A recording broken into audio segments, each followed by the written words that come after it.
So here are some 10 tips to maximize your social media. Number 1, create kayo ng Facebook page. Libre po. Okay, make sure may Facebook page kayo. Number 2, mag-join po kayo sa mga local Facebook groups. So sa Facebook, pag nag-search po kayo tungkol sa lugar nyo, halimbawa kayo nasa Cebu, di ba sir? O Cebu City kayo, for example. Mag-type kayo sa Facebook, Cebu City Groups. So lalabas po, ang dami. Mga tipo mga buy and sell Cebu, o tipong mga business-minded owner Cebu, mga ganyan.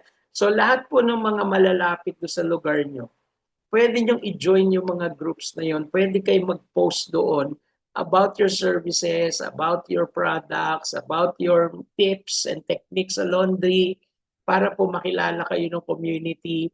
Pwede po kayo makakuha doon ng mga potential customers. Number 3, daily publish posts, reels and stories. So lagi po kayo nagpo-post.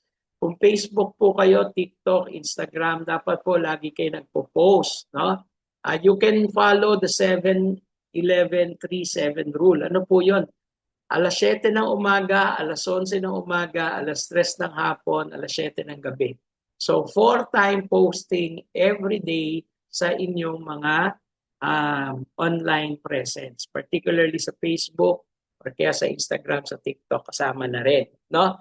Now remember, post your marketing promos, products and service price list, features and benefits, para marami kayong pwedeng i-post. Hindi lang po yung ano ninyo tungkol sa brand nyo. Pwede rin kayo promo, anong promo nyo for the month, products listing, etc. Lahat po, service listing, price listing, lahat po pwede nyo ipopost sa inyong Facebook page. So marami po kayong content, in other words, no?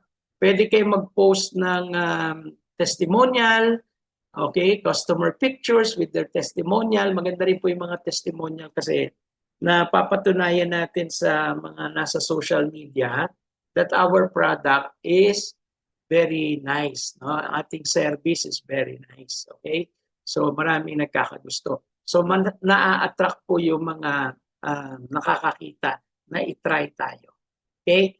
Number 6, post laundry tips, tricks, and techniques. So importante po na naglalagay tayo ng mga tips and techniques sa ating page, no?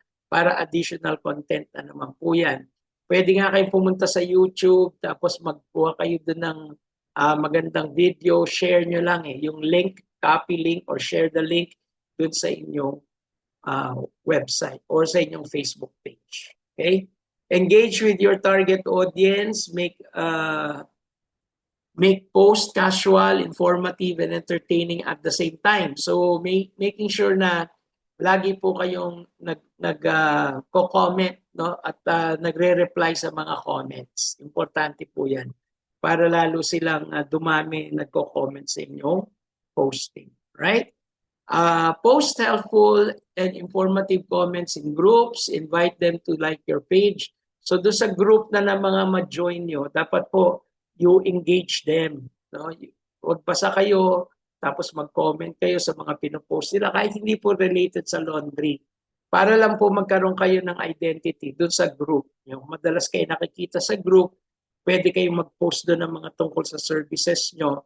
Or kaya nag-comment kayo. Pagka-comment nyo, sa baba ng comment nyo, invite nyo sila to visit your laundry shop or to see your page sa Facebook. Pwede po yun. Okay?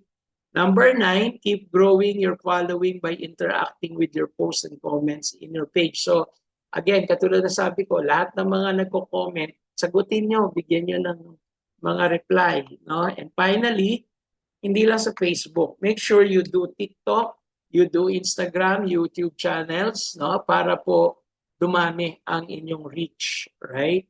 So, importante po yan sa marketing. Okay? So, sana po marami kayong natutunan, na-inspire po kayo sa mga additional marketing activities na dapat nyong gagawin sa inyong shop. Okay? Pag iniisip nyo, parang ang dami pong gagawin. Well, importante po kailangan talagang tuloy-tuloy ang marketing po natin. No? Kaya dapat po talaga tinututukan din talaga ang marketing and selling ng inyong laundry business. Right? Okay, so that's it for marketing.